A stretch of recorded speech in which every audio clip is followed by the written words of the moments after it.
제랭커 세미나에 오랜만에 왔더니 예전보다 찾으신 분이 훨씬 많아졌어요. 깜짝 놀랐습니다. 아직도 페이스북을 더 많이 사용하시는 것 같아요. 저는 오늘 그 페이스북을 일단 활용한 어떤 솔루션을 소개를 드리기 위해 나왔는데요. 꼭 페이스북이 아닌 조금 확장돼서 SNS 분석 쪽을 포함한 그 분석을 통해서 마케팅에 어떤 도움을 얻을 수 있는지에 대한 부분을 말씀을 드리려고 합니다. 일단 저희 본부 자체는 분석을 하는 업을 가지고 있어서 일단 먼저 말씀을 드리는데요. 일단 분석으로 해서는 요구사항 정의하고 분석 채널 선정을 하고 분석을 하고 보고서를 작성을 합니다. 이런 순서대로 작성을 하는데 여기에서 여러 그 아래 적어놓은 것들 보시면은 이런 것들 생각을 하고 결론을 도출을 해야 된다라는 걸 말씀을 한번 먼저 드리려고 했고요.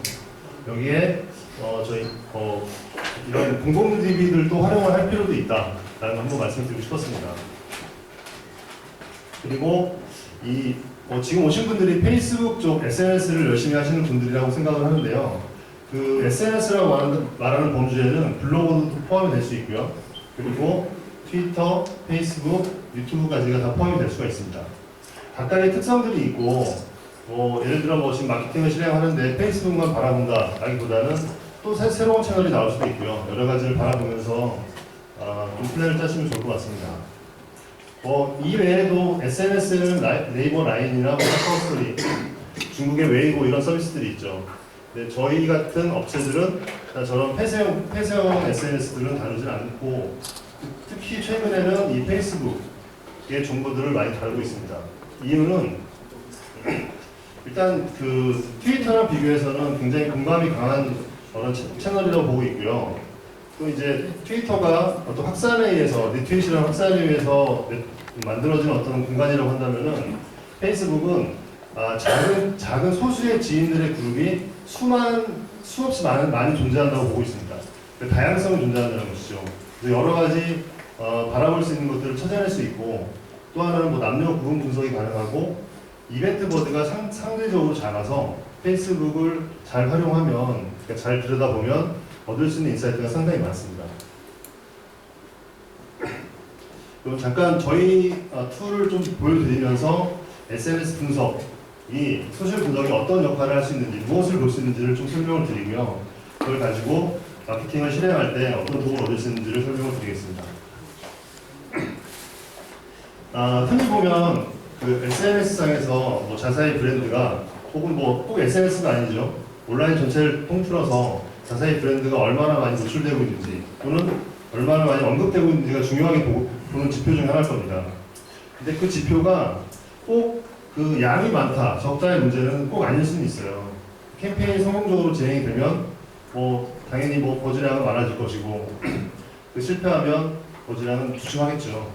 그런 차이 있을 텐데 이게 또 하나는 이런 버즈량 변화와 그 버즈가 움직이는 것에 따라서 사람들이 느끼는 브랜드에 대한 감정들 이런 것들을 같이 바라볼 때 좀 더 깊은 그리고 방향을 잘 잡을 수 있다고 생각하고 있습니다. 지금 이 그래프에서 보시면은 이 부분에서 비교적 많은 버즈가 발생을 했어요. 근데 아래 보시면 감정의 변화는 없습니다. 그러니까 저 버즈를 들여다보면 대부분은 이제 가십성 혹은 이벤트에 참여하기 위해서 그냥 던진 한마디들일 거예요. 이런 것들이 줄을 잃을 가능성이 높습니다. 또 하나를 보시면 감정이 뚝 떨어진 부분이 있죠. 이런 부분들 같은 경우에는 버즈량이 증가하지 않았습니다.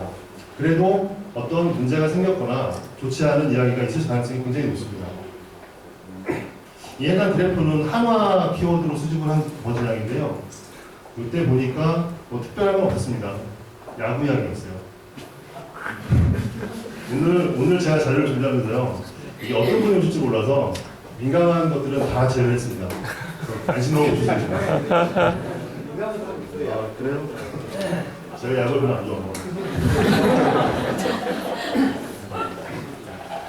또 하나는 이제 이런 어떤 버즈량이 급증을 했다 할 경우에 이게 24시간 들여다볼 수 있는 것도 아니고 그래서 보통 저희 같은 솔루션을 가지고 업체들이 많이 하는 게 이런 이상징후 포착 기능들을 가지고 있습니다.